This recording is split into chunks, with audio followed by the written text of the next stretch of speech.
Vamos lá então, pessoal. Continuando as nossas reações químicas, hoje nós vamos falar das reações de adição, tá? E vocês vão ver que a gente vai basicamente fazer meio que um fechamento, né, de todos os tipos de reação para poder trabalhar com as condições, trabalhar com os métodos de síntese, né, e algumas especificidades, tudo bem? Bom, quando a gente fala em reações de adição, a gente tem que olhar um esquema bastante geral que é a ligação dupla, né, sob determinadas condições de reação, vai se transformar, né, vai deixar de ter a ligação π e vai fazer duas novas ligações sigma. Então, por exemplo, aqui eu adicionei x e y, por enquanto sejam eles quem forem, na ligação π, e eu coloquei então x de um lado e y de outro, né? Então essa é uma reação, esse é o esquema clássico de uma reação de adição. O que a gente precisa lembrar é que a ligação π, ela é, como toda e qualquer ligação, uma alta densidade, tem, né, uma alta densidade de elétrons, né, ela é composta por elétrons, claro, então ela consegue fazer o ataque a sítios positivos. E quem são esses sítios positivos, né? A gente vai ver várias possibilidades aqui, né, que está exemplificado como H+, ou um E+, porque esse ataque da dupla ligação nestes sítios positivos podem ser comparáveis, né, ou classificados como uma base, né, então para abstrair o H+, ou como um nucleófilo para se ligar ao eletrófilo, tá? E aí a gente tem essas espécies intermediárias formadas, né, um carbocátion aqui e uma ligação agora sigma carbono-hidrogênio, ou uma ligação sigma carbono-eletrófilo, tá? Claro, tudo isso aqui é esquema geral, a gente vai ver algumas delas, mas só para vocês saberem, essas adições podem ser de todas essas espécies aqui listadas, tá? Então a gente tem, por exemplo, hidroalogenação, que é a adição de um hidrogênio e um halogênio. A gente tem hidratação, hidrogenação, halogenação, formação de haloidrina e dihidroxilação. Tá? São algumas das possibilidades. No final a gente vai ver um esquemão com as condições de reação, mas só para vocês saberem quem é que se adiciona a uma dupla ligação, né? Tem inúmeras chances aí, inúmeras condições reacionais que nos mostram então as possibilidades de que pode acontecer.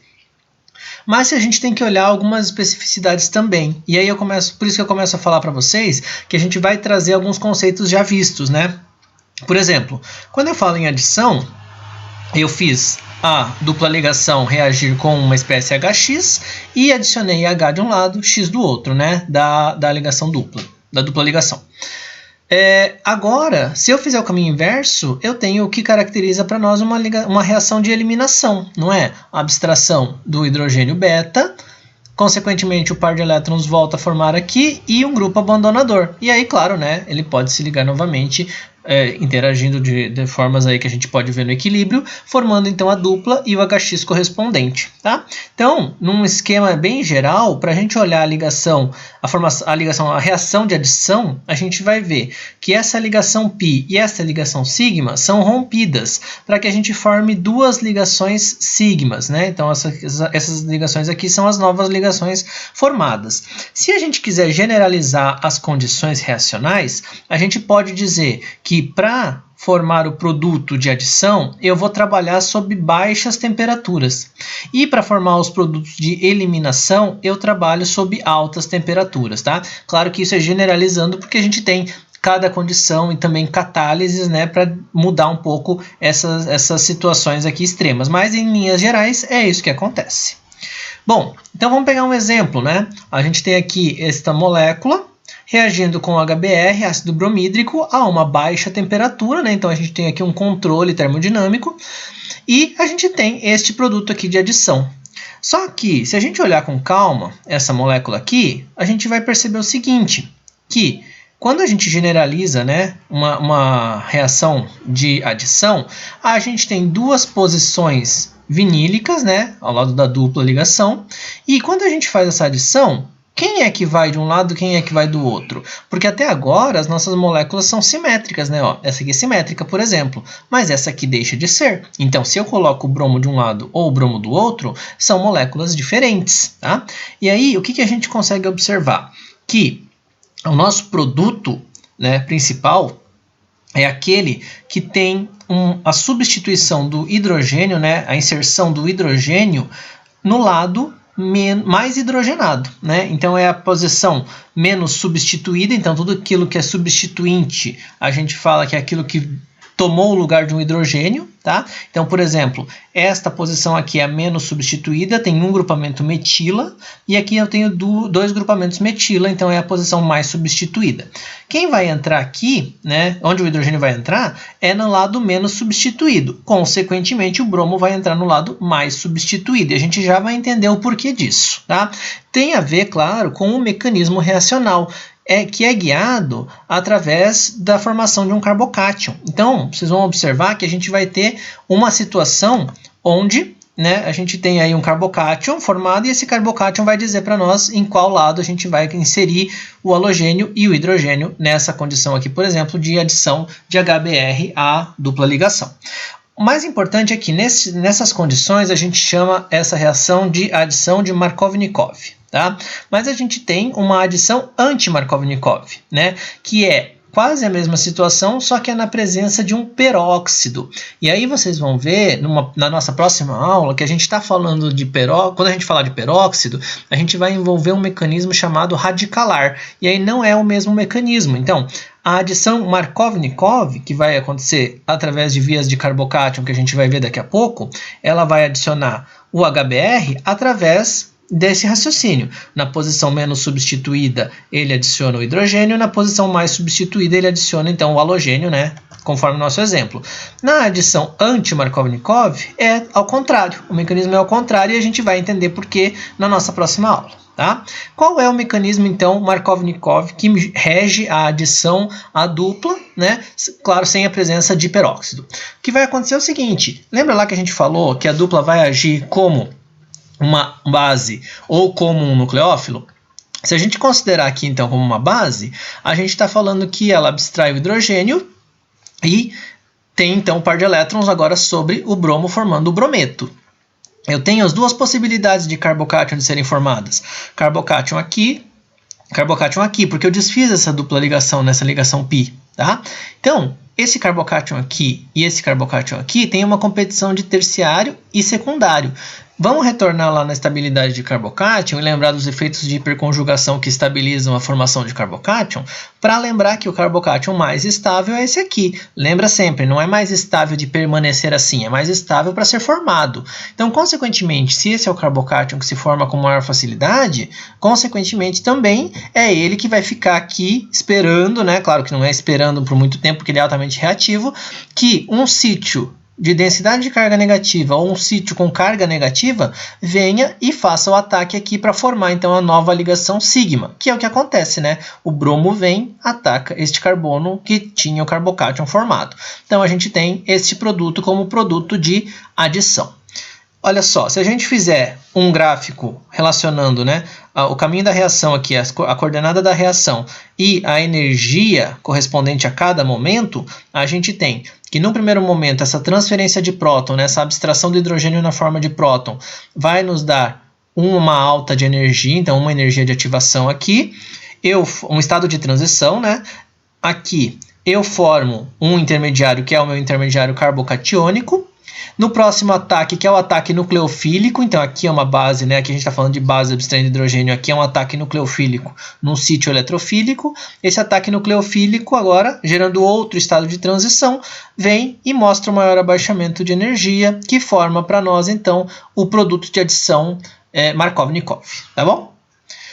Se a gente olhar, existem possibilidades dos dois produtos serem formados, tanto o carbocátion secundário quanto o carbocátion terciário, tá? Então é aquela coisa, não é que o carbocátion secundário não vai existir, mas se a gente comparar os dois estados de transição, consequentemente, né, as duas energias de ativação, a gente vai ver que a energia de ativação, né, o estado de transição, na verdade, para o carbocátion terciário tem uma energia muito menor, então ele é o que prefere ser formado, mas não quer dizer que a gente não consiga formar esse produto também, tá? Então a gente pode, por exemplo, ter misturas, né, e ter um percentual aí de misturas para adição do nosso nucleófilo aqui no sítio eletrofílico carbocatiônico, tudo bem?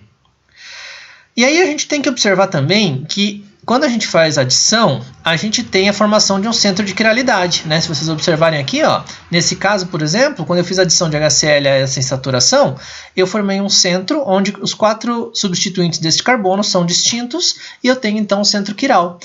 E aí eu tenho a possibilidade de ter um centro R e um centro S. E o que acontece? Quando eu falo de uma reação de adição, né, nesses sistemas alifáticos, eu tenho, quando do ataque nucleofílico, o sítio eletrofílico plano, né, planar. Então, consequentemente, eu posso fazer esse ataque tanto por um lado quanto por outro. Isso mostra que eu tenho a formação em quantidades equivalentes de um dos enantiômeros e de outro, ou seja, eu tenho uma mistura racêmica. Ah, mas eu não posso gerar um excesso? Posso, mas isso são outras situações. Estou falando aqui, claro, de uma forma bastante geral, para mostrar que eu não tenho nessa reação característica a preferência de um ou de outro, porque as duas possibilidades têm 50% de acontecer, tá? Só para chegar numa outra reação importante também, a gente tem aqui um processo de formação de uma molécula agora hidroxilada, né? E aí, quando a gente fala uma molécula hidroxilada, a gente vai falar de adição de alguém que contém essa espécie de oxigênio, no caso aqui, do meu nucleófilo, a água, né? Quando existe esse ataque, então olha só, né? De novo, eu fiz a atuação da dupla ligação como base, abstraí um hidrogênio do H3O+, formei o carbocátion, e quem atacou aqui, o meu nucleófilo, foi a água. Esse processo aqui é um processo que é usado também como uma via alternativa de produção de etanol a partir do etileno, que é um derivado do petróleo, tá?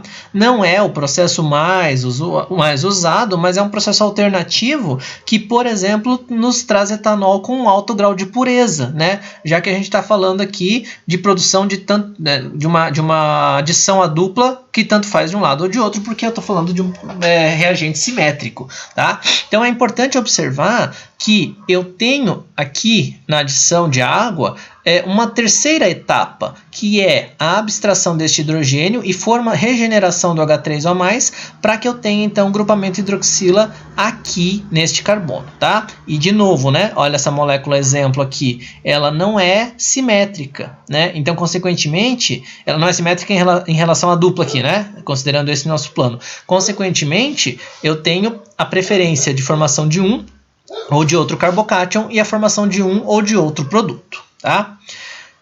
Quando a gente tem outras possibilidades de reação, a gente fala muito da reação de hidrogenação. Hidrogenação é a adição de hidrogênio à dupla ligação, tá?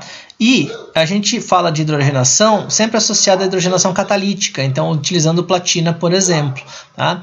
A hidrogenação catalítica talvez seja a reação mais clássica que a gente vai conhecer e vai mostrar para a gente o seguinte, que existe uma diferença bastante grande quando eu utilizo esse catalisador nas energias de ativação. Então olha como a diferenciação aqui é bastante grande, né, em relação aqui. E por que eu tenho várias energias de ativação, mesmo que menores, né?